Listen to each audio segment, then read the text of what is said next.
This is BBC World News. I'm Geetha Gurumuthy with the latest headlines. France is holding a memorial service for the 130 people killed in the attacks in Paris 2 weeks ago. And the Turkish Prime Minister has said he will work with Moscow to ease tensions after the shooting down of a Russian plane on Tuesday. Pope Francis is continuing his visit to Africa. He's currently in Kenya meeting with young people at the Kasarani Stadium in Nairobi. These are the live pictures. We can see Pope Francis there at the podium. He is just about to speak, I think. Let's just listen in to what's going on there.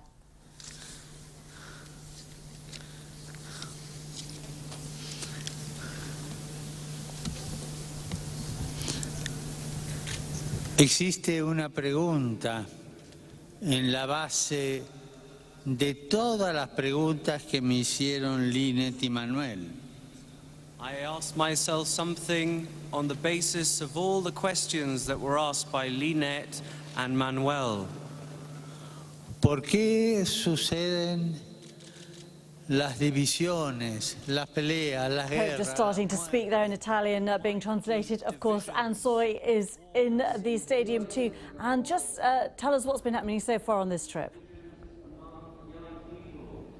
Well, the Pope has just risen to respond to issues that the youth here have presented to him. They had two representatives, Lynette and Manuel, who have presented several challenges that they're facing as youth of Kenya and youth of Africa here. One of them, they say, is radicalization. They spoke about knowing friends and relatives who have been enticed to be radicalized, and they're asking for guidance from the Holy Father on what they can do about that. They also spoke about corruption and how that puts them at a disadvantage as the youth of this world. They also spoke about abuse of alcohol and hard drugs as one of the big challenges they are facing. And they also mentioned academic pressure, that they are under intense pressure from their parents and their teachers to perform at school. And they say if you lose, you fail, you lose. And so this has put a lot of pressure on the youth, and they are seeking guidance on that issue.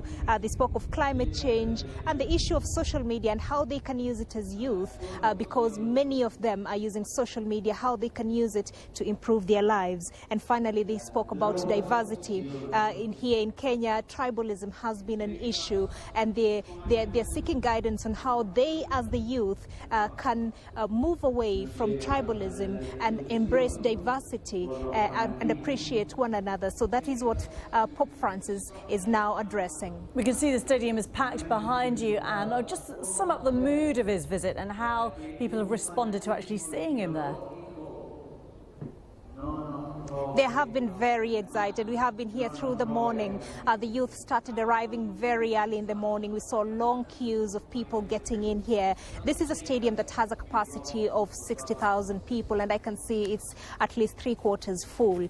These are youth who have come from different parts of the country, and we also understand that they are youth who have come from different countries around the continent. Okay, and so for now, thanks very much.